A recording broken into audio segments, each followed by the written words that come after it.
Hi guys, so today I'm going to do a little review on comparing setting powders. I'm going to be comparing high-end powders against high street powders, and I've got two compact powders and two loose powders that I'll be talking about. So if you're interested in this little review, then please keep on watching. So first up, I'm going to be talking about Rimmel's Stay Matte powder, which is this one. I took it on holiday and the lid broke, so it's got duct tape on it. But this is in the shade 002, which is Pink Blossom. I also had a 001, which was a translucent powder. I swapped with my sister because I took hers on holiday and broke it, so I felt bad. So this powder is supposed to help to minimize pores and eliminate shine for up to 5 hours, and I would definitely agree that it does this. It's a really good first setting powder. I first bought this when I realized I need a setting powder because my nose gets really greasy and my T-zone gets really greasy. So before getting this, I read some reviews online and it said that the Stay Matte powder was a really good high street, reasonable price product that actually worked really well. And for so many years, it's served me well, and it really has done the job well. I would say it does only last 5 hours, so it's not long lasting and you do need to keep touching up with it. However, it does do the job really well. It minimises shine. I've not really noticed it blurring pores, but I don't really use setting powders to shrink my pores. That's what I use my primer for, so I didn't really look for that in it. But in terms of oil control and long lastingness, I think it does really well to last that long. However, after some time, when I was setting my under eyes with it, and especially around here, because I smile a lot, I get all wrinkly here and around here, and then you can kind of see that the foundation settles into the creases there. And I did find that within probably an hour of wearing the powder, if I'd smiled, or my face says it all, so any expression that I do, lines come out of my face, I'd find that they still come back up. So I'd probably have to reapply and touch up more often than I would have liked to, maybe. So that was the issue with that powder for me mainly. But as an initial powder for beginning my makeup, it served me well for so many years, and I guess if you don't mind touching it up so often, it's pretty perfect. It's a decent size to carry in your handbag, it's very affordable, and I definitely recommend it for people beginning. Now the comparison for this one I've discovered recently and I've fallen in love with it. It is a lot more pricier. Again, all of the information about prices and where to buy the products will be in the description box down below. But this product I have fallen in love with. It is a compact powder, and it is Charlotte Tilbury's Airbrush Flawless Finish Skin Perfecting Micro Powder. And this is what it looks like on the inside. So it does have a mirror as well, which is an automatic perk of it. It's gorgeous packaging. I am a bit of a sucker for packaging, but I always check out my quality before I check packaging too. So I'm not that much of a sucker for packaging. So I have to say I absolutely love this product.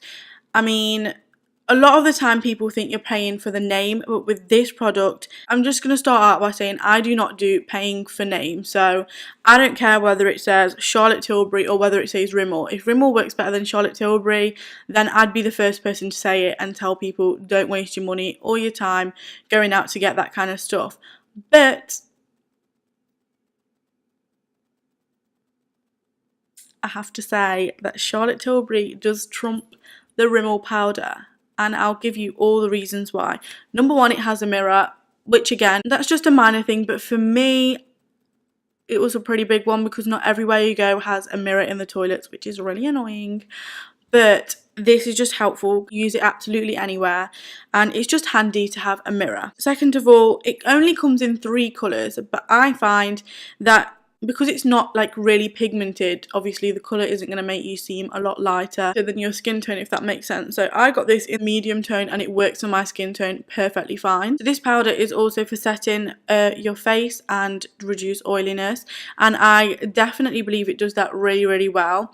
Another really good thing about this powder is that it is micro fine, so no matter how many times you reapply it throughout the day, you're not going to get that cakey look. And I did used to find that if I applied Rimmel's powder too many times, it would get cakey because the powder is not as refined. So that is the biggest, and I think the winning point of Charlotte Tilbury's powder is that I could apply it about 10 times throughout the day and I would still not have a cakey nose, and it works perfectly. It works instantly. It soaks up all the excess oil that you have on your face, and it is literally just matte. Compared to the Rimmel powder, it does last longer. I find that the creasing under my eyes, it probably gets me through at least half of the day. Generally, I would definitely recommend this one if you don't mind splashing out a little bit, but if you're starting out, I would definitely say that this one does just as good as job. Like, there's no need to go out and spend crazy amounts already. And also, definitely recommend trying them out in the stores. And if you're one of those people that thinks with a lot of things, oh well, I can't really tell the difference, just go for the cheaper one.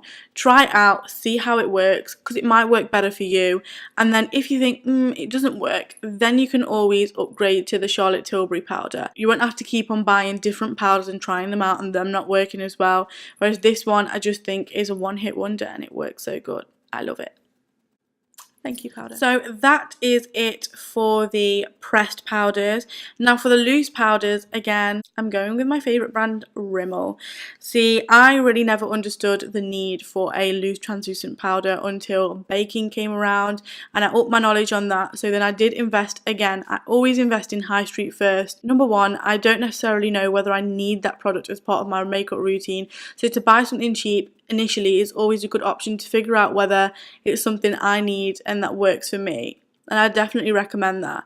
So I chose this one because, again, after reading reviews, it was one of the best high street ones on the market. This is the Rimmel Match Perfection Transparent 001 powder, and as you can see there, if it focuses, it's just basically got powder in the bottom. It's almost finished. So this is Silky Loose Face Powder, and again, this is a lightweight, smooth, soft face powder which matches skin's texture for a flawless and natural looking finish. Again, I definitely say it does all of these things, and this one, as opposed to the pressed powder, lasts me longer. It is a no colour powder, so that 001 shade is for any skin tone, which I love about it, so anyone can use it. And I really like this powder because I do feel like it does what it says on the tin. It does set and remove excess oil really well and keep that in place for a long time. Another really good thing about this Rimmel powder is that it is not light reflecting, so the flash of the camera will not make you appear like a ghost in pictures, so that is also a really good thing about it. However, while I was using this, because again, this was a beginning thing for me when I first discovered baking, I never really understood why there was this hype about the Laura Mercier powder, because I thought surely they're both just loose powders. What's different? The packaging? How could it be any different? I really couldn't understand that until I tried it. So this is my high-end product. So I absolutely fell in love with this product. I was so opposed to buying this product because I thought, no, my Rimmel one's good. It does the best job. It's so good, and you know, it's perfect. So I really couldn't understand why somebody would pay near enough 30 quid for something that basically does the same job as my baby. But when my baby started to run out, I tested it out. And that is when I realised that, okay, maybe I was wrong. And maybe, just maybe, Laura Mercier knew what they were doing. And they definitely do. Without a doubt, 100%. It's the same thing that makes the Charlotte Tilbury powder better than the other Rimmel powder. And it's the same thing that makes this Laura Mercier powder better than the Rimmel powder. And it is simply the fact that it's such a refined, thin powder. Like, I thought nothing could be thinner than this, but this is literally micro fine, the same as this one. Absolutely micro fine powder. I think the finer the powder, the better result you get. The application is smoother, it lasts longer, you need less touch-ups, because it really works at just picking up all of that oil and just literally setting your face, and it does a really good job at that. And I got told that this wasn't light reflecting, so you wouldn't get a flashback and appear like a ghost in the pictures, but I felt like the first time I wore it, I maybe put it on wrong or put it on too heavy, because I felt like in pictures this part of my face and this part of my face looked really bright and yellow, which I didn't like. But after that, I just pick up less product and dust it underneath my eyes, my nose, my T-zone and around my smile lines, and it lasts really long and really well. And again, the creasing doesn't happen until a lot longer. So I have to say, overall for today, my high-end ones really did it for me. But also, I'd only recommend buying the high-end ones if you're somebody who cares enough to be able to tell the difference or is bothered enough to know that, wow, this one's working really well. Because initially, I used to think to myself, why on earth will I need anything more expensive than this? These guys do the job and they do it perfectly.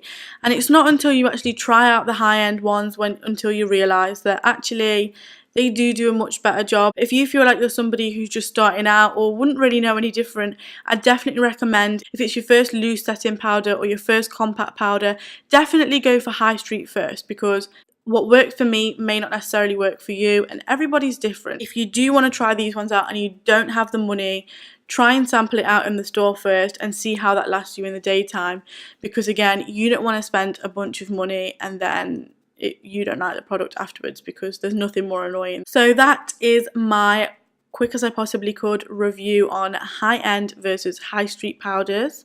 So I hope that was helpful to you guys, and please do not hesitate to ask me any questions ever on Facebook, Instagram. Give me a message, comment on this video, comment on any of my pictures, and if you need any help with anything, then always feel free to contact me, because I'm always happy to share my knowledge. So I hope you guys enjoyed this little review, and thank you very much for watching. Street compact. Guys enjoyed this little review.